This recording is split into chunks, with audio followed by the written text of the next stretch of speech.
Big boss ಈ ವಾರ ಒಂದು ರೀತಿಲಿ ಜಗಳಗಂಟರ ವಾರ ಆಗ್ತದೆ. ಏನು ಒಂದಾದ್ಮೇಲೆ ಒಂದು ಫೈಟ್ ಯಾರ್ದಾದ್ರೂ ಒಂದು ಕ್ಯಾರೆಕ್ಟರ್ನ ಬಗ್ಗೆ ಮಾತನಾಡಬೇಕಾದ್ರೆ ಅಶ್ವಿನಿ ಅವರಿಂದ ಈ ಹಿಂದೆ ಆದ ಮಿಸ್ಟೇಕ್ಗಳ ಬಗ್ಗೆ ಕಿಚ್ಚ ಸುದೀಪ್ ಅವರು ತುಂಬಾ ಡೀಟೇಲ್ಡ್ ಆಗಿ ವಾರದ ಕತೆ ಕಿಚ್ಚನ ಜೊತೆಯಲ್ಲಿ ಹೇಳಿದ್ರು. ನಿನ್ನೆ ರಘು ಅವರು ಮಾತಾಡಿದಾಗ 8 ವಾರದಲ್ಲಿ ನೀವೇನು ಕಿತಾಕಿದ್ದೀರಿ ದಬಾಕಿದ್ದೀರಿ ಅಂತ ಮಾತಾಡ್ತಾ ಇದ್ರಲ್ಲ, ಅದು ಬಹಳ ಹರ್ಟ್ ಆಗಿದೆ ಅಶ್ವಿನಿ ಅವರಿಗೆ. ಎಸ್, ಯಾರಿಗಾದ್ರೂ ಹಾಗೆ ಹೇಳಿದ್ರೆ ಹರ್ಟ್ ಆಗುತ್ತೆ ಅನ್ನೋದನ್ನು ರಕ್ಷಿತಾ ಹೋಗಿ ರಘು ಅವ್ರಿಗೆ ಸಹಿತ ಹೇಳಿದ್ರು. ಗಿಲ್ಲಿಗೆ ಈಗ ಯಾರನ್ನ ಕ್ಯಾಪ್ಟನ್ ರೇಸಿಗೆ ಕಳಿಸ್ಬೇಕು ಅನ್ನೋ ಒಂದು ಅವಕಾಶ ಹೇಳೋದಕ್ಕೆ ಸಿಗುತ್ತೆ. ಅದಕ್ಕೆ ಮುಂಚೆನೇ ಡಿಸ್ಕಷನ್ಗಳು ಸ್ಟಾರ್ಟ್ ಆಗುತ್ತೆ. ಅವನು ರಾಶಿಕಂಗೆ ಎಲ್ಲಿ ಕೊಡ್ತಾನೆ, ಕಾವ್ಯನಿಗೆ ಕೊಡೋದು ಬೇಕಾದ್ರೆ ನೋಡಿ ಅಂತ ಹೇಳಿ ಇಡೀ ಮನೆ ಡಿಸ್ಕಸ್ ಮಾಡೋದು. ರಘು ಮತ್ತೆ ಗಿಲ್ಲಿ ನಡುವಿನ ಅದ್ಭುತವಾದ ಕಾಂಬಿನೇಷನ್ನು ಹೊರಗಡೆ ಜಗತ್ತಿಗೆ ತುಂಬಾ ಅದ್ಭುತವಾಗಿ ಕಾಣ್ತದೆ. ಅಮಾವಾಸ್ಯೆ ಅಂತ ಒಂದು ಹೆಣ್ಣು ಮಗಳನ್ನ ಅಶ್ವಿನಿ ಅವ್ರು ಕರೆದಾಗ, ಒಂದು ಬಣ್ಣದ ಮೇಲೆ ಕರೆದಾಗ ಹೇಗೆ ಅದನ್ನ ತೋರಿಸದೇ ಇರೋಕ್ಕಾಗುತ್ತೆ ಮತ್ತು ಹೇಗೆ ಅದನ್ನು ಮುಚ್ಚಲಿಕ್ಕೆ ಸಾಧ್ಯ ಆಗುತ್ತೆ. ಒಬ್ಬ ಸೀನಿಯರ್ ಪ್ಲೇಯರ್ ಆಗಿ ಈಗ ಅಶ್ವಿನಿ ಅವರು ಅವ್ರಿಗಿಂತ ವಯಸ್ಸಿನಲ್ಲಿ ಚಿಕ್ಕವರನ್ನು ಹೋಗೋ ಬಾರೋ ಅಂತ ಕರೀತಾರೆ ಅಂತಾದರೆ, ಅಶ್ವಿನಿ ಅವರಿಗಿಂತ ವಯಸ್ಸಿನಲ್ಲಿ ದೊಡ್ಡವರಾದಂತಹ ರಘು ಅವರು ಅಶ್ವಿನಿ ಅವ್ರನ್ನೂ ಹಾಗೆ ಕರಿಬಹುದೇನೋ ಅಂತ ನನಗನ್ಸುತ್ತೆ. ನಮಸ್ಕಾರ, ಸ್ಪೀಡ್ ಪ್ಲಸ್ ಕರ್ನಾಟಕದ ವಿಶೇಷ ಕಾರ್ಯಕ್ರಮಕ್ಕೆ ಸ್ವಾಗತ. ನಾನು ನಿಮ್ಮ ಕಿರಿಕೀರ್ತಿ. ಬಿಗ್ ಬಾಸ್ ಈ ವಾರ ಒಂದು ರೀತಿಲಿ ಜಗಳಗಂಟರ ವಾರ ಆಗ್ತದೆ. ಏನು ಒಂದಾದ್ಮೇಲೆ ಒಂದು ಫೈಟು ಆಗುತ್ತಾನೇ ಇದೆ. ನಾನು ಆಗಲೇ ಹೇಳಿದಾಗೆ ಪ್ರೋಮೋ ಸ್ವಲ್ಪ ಅಡ್ವಾನ್ಸ್ ಪ್ರೊಮೋಸ್ ಮಾಡ್ತಾ ಇದ್ದಾರೆ. ಅಂದರೆ ನಾಳೆಯ ಪ್ರೋಮೋನ ಇವತ್ತೇ ಬಿಟ್ಟು ಜನ ಇವತ್ತಿಂದೂ ಕಚ್ಕೊಂಡು ನೋಡಿ ನಾಳೆನೂ ಕಚ್ಕೊಂಡು ನೋಡಬೇಕು ಅನ್ನುವ ಥರದಲ್ಲಿ ಪ್ರೋಮೋಗಳನ್ನ ರಿಲೀಸ್ ಮಾಡ್ತಾ ಇದ್ದಾರೆ. ಎನಿವೆ, ಅದರ ಆಚೆಗೆ ನಿನ್ನೆ ನಡೆದಂತಹ ವಿಷಯ, ಕೆಲಸ ಮಾಡುವ ವಿಚಾರದಲ್ಲಿ ಬಂದಂತಹ ವಿಷಯಕ್ಕೆ ರಘು ಹಾಗೂ ಅಶ್ವಿನಿ ಅವರ ಮಧ್ಯೆ ಬಂದಂತಹ ಒಂದು ಜಗಳ.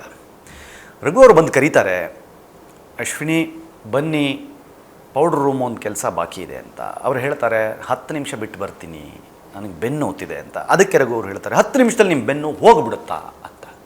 ಅಲ್ಲಿಂದ ಹೀಟ್ ಜಾಸ್ತಿ ಆಗುತ್ತೆ, ಆ ಮೊಮೆಂಟಮ್ ಸ್ವಲ್ಪ ಅಗ್ರೆಸಿವ್ ಆಗುತ್ತೆ. ಮೊಮೆಂಟಮ್ ಅಗ್ರೆಸಿವ್ ಆಗ್ತಾ ಇದ್ದ ಹಾಗೆಯೇ ಒಂದು ಮಾತನ್ನು ರಘು ಅವರು ಹೇಳಿಬಿಡ್ತಾರೆ. ಸ್ವಲ್ಪ ಏಕವಚನದಲ್ಲಿ ಅಶ್ವಿನಿ ಅವ್ರ ಕಡೆಗೆ ತಿರುಗುತ್ತೆ. ಇದ್ದಕ್ಕಿದ್ದ ಹಾಗೆಯೇ ಅಶ್ವಿನಿ ಅವರು ಹೇಗೆ ರೈಸ್ ಆಗ್ತಾರೆ ಅಂದರೆ, ಏಕವಚನದಲ್ಲಿ ಹೆಂಗೋ ಮಾತಾಡ್ತೀಯಾ ಅಂತ ಶುರುವಾಗಿದ್ದು ಇವರು ಬರೀ ಏಕವಚನದಲ್ಲಿ ಒಂದ್ಸಲಿ ಮಾಡಮ್ಮನೋ ಏನೋ ಹೇಳಿದ್ರಷ್ಟೇ. ಅಲ್ಲಿಂದ ಸ್ಟಾರ್ಟ್ ಆಗಿದ್ದು ಹೋಗಲೇ ತನಕ ಹೋಯಿತು. ತದನಂತರ ಅಶ್ವಿನಿ ಅವರು ಕಣ್ಣೀರಿಟ್ಟರು. ನಾನು ಬಿಗ್ ಬಾಸ್ ಮನೆಯಿಂದ ಆಚೆ ಕಳಿಸಿ ಅಂತ ಕೇಳಿದ್ರು. ಕ್ಯಾಮ್ರಾ ಹತ್ರ ಹೋಗ್ಬಿಟ್ಟು ಹೆಣ್ಮಕ್ಳ ಮೇಲೆ ಈ ಥರದ್ದು ಪದೇ ನಡೀತಾ ಇದೆ ಅಂತ ಹೇಳಿದ್ರು. ಎಲ್ಲವೂ ಆಯಿತು. ಅದ್ರ ಬಗ್ಗೆ ಬೇರೆ ಥರದಲ್ಲಿ ಚರ್ಚೆಗಳಾಯಿತು. ಕೆಲವರು ಬಂದು ಧನುಷ್ ಮತ್ತು ಅಭಿ ಬಂದು ನೀವು ಏಕವಚನದಲ್ಲಿ ಮಾತಾಡಿದ ತಪ್ಪು ಅಂತ ರಘು ಅವ್ರಿಗೆ ಹೇಳಿದ್ರು.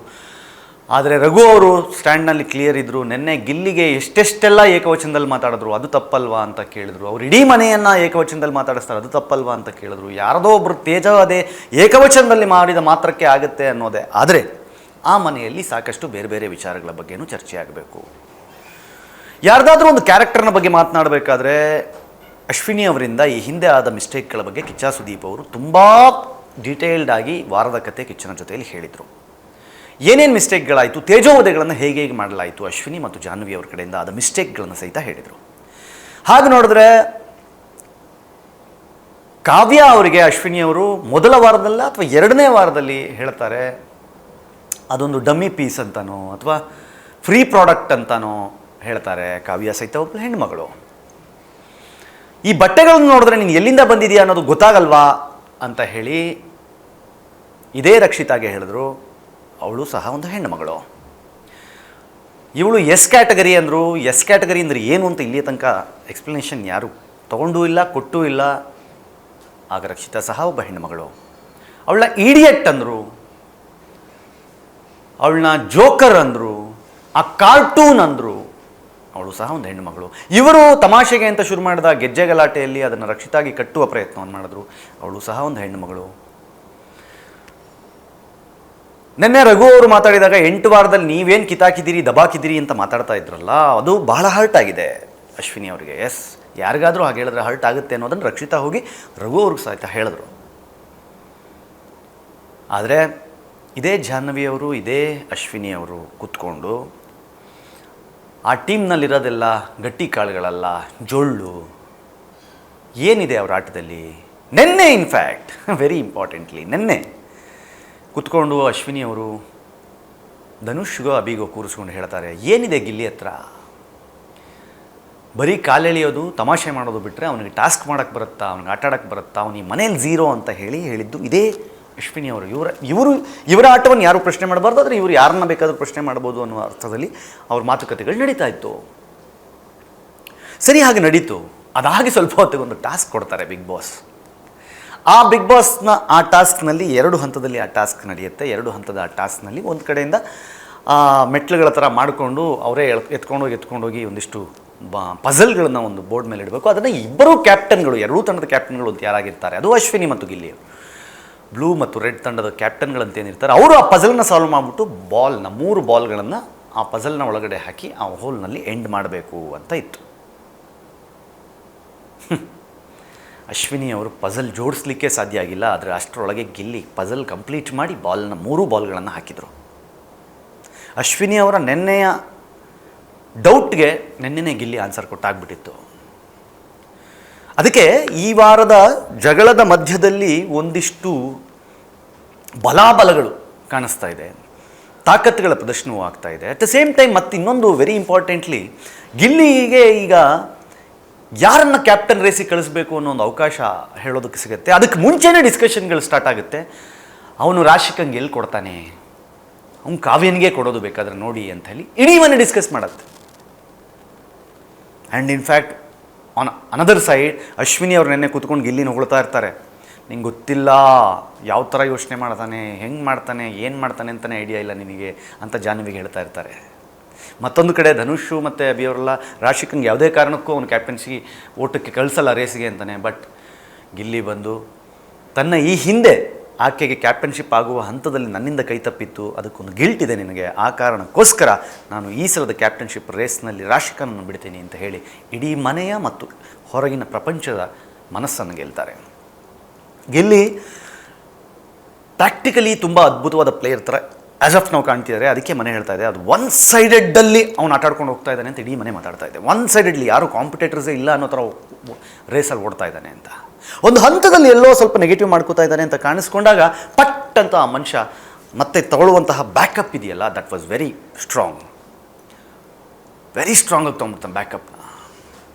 ರಘು ಮತ್ತು ಗಿಲ್ಲಿ ನಡುವಿನ ಅದ್ಭುತವಾದ ಕಾಂಬಿನೇಷನ್ನು ಹೊರಗಡೆ ಜಗತ್ತಿಗೆ ತುಂಬ ಅದ್ಭುತವಾಗಿ ಕಾಣ್ತಾ ಇದೆ.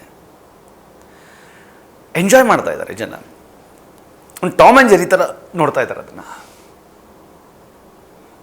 ಸೊ ಇದೆಲ್ಲದರ ಮಧ್ಯೆ ಬ್ಯಾಕ್ ಟು ಬ್ಯಾಕ್ ಅಶ್ವಿನಿ ಅವರ ಜೊತೆ ಜಗಳ ಆಗ್ತಾನೇ ಇದೆ. ಇಲ್ಲಿ ಸೋಷಿಯಲ್ ಮೀಡಿಯಾದ ಟ್ರೆಂಡ್ಗಳನ್ನು ನೋಡಿದಾಗ ಗೊತ್ತಿಲ್ಲ, ನಿನ್ನೆಯಿಂದ ಸಿಕ್ಕಾಪಟ್ಟೆ ನೆಗೆಟಿವಿಟಿ ಓಡ್ತಾ ಇದೆ. ಆಮೇಲೆ ಬಿಗ್ ಬಾಸ್ ಯೂಶ್ವಲಿ ಒಬ್ಬರ ಕ್ಯಾರೆಕ್ಟರ್ನ ತೋರಿಸುವಾಗ ಸುದೀಪ್ ಸರ್ ಹೇಳುವ ಹಾಗೆ ಹೊರಗೆ ಏನು ಆಗ್ತಿದೆ ಅಥವಾ ನೆಗೆಟಿವಿಟಿ ಏನಾಗ್ತಾ ಇದೆ ಅದನ್ನು ಹ್ಯಾಂಡಲ್ ಮಾಡಿ ಅದನ್ನು ಶೀಲ್ಡ್ ಮಾಡುವ ಕೆಲಸವನ್ನು ಬಿಗ್ ಬಾಸ್ ಯಾವಾಗಲೂ ಮಾಡ್ತಾರೆ. ಅದನ್ನು ಕಿಚ್ಚ ಸುದೀಪ್ ಅವರು ಸಹಿತ ಮಾಡ್ತಾರೆ. ಸೊ ಹೀಗಿರುವಾಗ ಇವರು ಪದೇ ಎಷ್ಟು ಅಂತ ಮುಚ್ಚಿಡೋಕ್ಕೆ ಸಾಧ್ಯ ಇದೆಯೋ ಅಷ್ಟು ಮುಚ್ಚಿಟ್ಟರೂ ಸಹಿತ ಎಂಡ್ ಆಫ್ ದ ಡೇ ಮತ್ತೆ ನೆಗೆಟಿವಿಟಿನೇ ಸ್ಪ್ರೆಡ್ ಮಾಡ್ಕೊಂಡು ಬಂದರೆ ಏನು ಮಾಡೋಕ್ಕಾಗುತ್ತೆ. ಬಿಗ್ ಬಾಸ್ ಆದರೂ ತೋರಿಸಲೇಬೇಕಾದ ಪರಿಸ್ಥಿತಿಗೆ ಬಂದು ತಲುಪಿದ್ದಾರೆ ಅನ್ನಿಸ್ತಾ ಇದೆ ನನಗೆ. ಅಮಾವಾಸ್ಯೆ ಅಂತ ಒಂದು ಹೆಣ್ಣು ಮಗಳನ್ನು ಅಶ್ವಿನಿ ಅವ್ರು ಕರೆದಾಗ, ಒಂದು ಬಣ್ಣದ ಮೇಲೆ ಕರೆದಾಗ ಹೇಗೆ ಅದನ್ನು ತೋರಿಸದೇ ಇರೋಕ್ಕಾಗುತ್ತೆ ಮತ್ತು ಹೇಗೆ ಅದನ್ನು ಮುಚ್ಚಿಡ್ಲಿಕ್ಕೆ ಸಾಧ್ಯ ಆಗುತ್ತೆ. ದಿಸ್ ಆರ್ ಆಲ್, ಇವೆಲ್ಲವೂ ನಾಳೆ ಚರ್ಚೆಗೆ ಬರುವ ಸಾಧ್ಯತೆ ಇದೆ. ಸುದೀಪ್ ಸರ್ ಇದರ ಬಗ್ಗೆ ಬಹಳ ಡಿಟೇಲ್ಡಾಗಿ ಮಾತಾಡುವ ಸಾಧ್ಯತೆ ಇದೆ. ಅಟ್ ದ ಸೇಮ್ ಟೈಮ್ ಉಪವಾಸ ಸತ್ಯಾಗ್ರಹ ಒಳಗಡೆ ಕೂತ್ಬಿಟ್ಟಿದ್ರು. ಈ ಮನೆಯಲ್ಲಿ ನಾನು ಊಟನೇ ಮಾಡಲ್ಲ, ನನಗೆ ಸ್ವಾಭಿಮಾನ ಇಲ್ವಾ ಅಂತ. ಈ ಹಿಂದಿನ ಜಗಳಗಳನ್ನು ಗಮನಿಸಿದಾಗ ಅಶ್ವಿನಿ ಅವರು ಯಾರ್ಯಾರಿಗೆ ಏನೇನು ಹೇಳಿದ್ರು ಅವರ ಸ್ವಾಭಿಮಾನದ ಆಧಾರದ ಮೇಲೆ ಮಾತಾಡೋದಾದರೆ ಸುಮಾರು ಜನ ಊಟ ಬಿಡಬೇಕಾಗಿತ್ತು ಆ ಮನೇಲಿ. ರಘು ಅವ್ರು ಹೇಳಿರೋ ಪ್ರಕಾರ 8 ತಿಂಗಳಿಂದ ನಾನು ಏನೂ ಮಾಡ್ತಾ ಇಲ್ಲ ಅಂತಿದ್ದಾರೆ. ನನ್ನಂಥವ್ರು ನಂಗೆ ಮನೇಲಿ ಯಾಕೆ ಇಟ್ಕೊಂಡಿದ್ರಿ, ಡೋರ್ ಓಪನ್ ಮಾಡಿ ನಾನು ಹೋಗ್ತೀನಿ ಅಂತಂದರು. ಅಶ್ವಿನಿ ಅವರು ಪ್ರತಿಯೊಬ್ಬರಿಗೂ ಹೇಳಿದ್ದಾರೆ, ನಿನಗೆ ಆಡೋಕ್ಕೆ ಬರಲ್ಲ, ಅದು ಗಟ್ಟಿ ಇಲ್ಲ ಕಾಳು, ಇದು ಜೊಳ್ಳಿದೆ, ಇದರಲ್ಲಿ ವಿಷಯ ಇಲ್ಲ, ಇದರಲ್ಲಿ ಇದಿಲ್ಲ ಅಂತ. ಅವರೆಲ್ಲರೂ ಉಪವಾಸ ಮಾಡಬೇಕಾಗತ್ತೆ. ಹಾಗಾಗಿ ಡಬಲ್ ಸ್ಟ್ಯಾಂಡರ್ಡ್ಗಳನ್ನ ಆಚೆಗಿಟ್ಟು ಕೆಲವೊಂದು ಹಂತದಲ್ಲಿ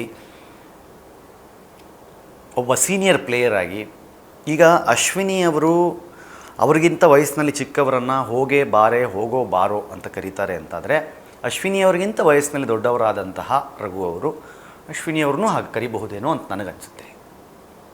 ಐ ಡೋಂಟ್ ನೋ, ಬಟ್ ಅನಿಸೋದು ಅಶ್ವಿನಿ ಅಂತಲೂ ಕರಿಬಾರ್ದು, ನನ್ನ ಅಶ್ವಿನಿ ಅವರೇ ಅಂತಲೇ ಕರಿಬೇಕು ಅಂತಂದಾಗ ಗಿಲ್ಲಿ ಹೇಳ್ತಾನೆ, ಏನು ಸ್ಕೂಲ್ ಅಡ್ಮಿಷನಲ್ಲೂ ಸಹಿತ ಅಶ್ವಿನಿ ಅವರೇ ಅಂತಲೇ ಬರ್ಸಿದ್ರಾ ಅಂತ.